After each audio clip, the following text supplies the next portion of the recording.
விலங்குகளை நேசித்து நட கருணை கருப்பாய் குட்டி பாப்பா.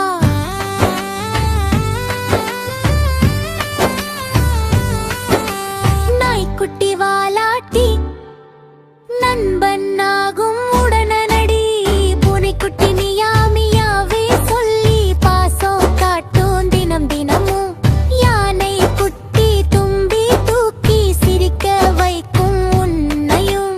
குரங்கு குட்டி துள்ளி துள்ளி நட்பு சொல்லும் கையை நீட்டி. பறவை குட்டி பாடும் போது கேட்கும் மனம் மகிழும். அன்பு கொடுத்தால் விலங்குகள் அன்பே திருப்பி தருமே.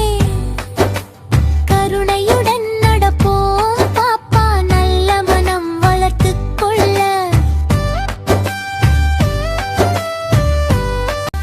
நாய்க்குட்டி வாலாட்டி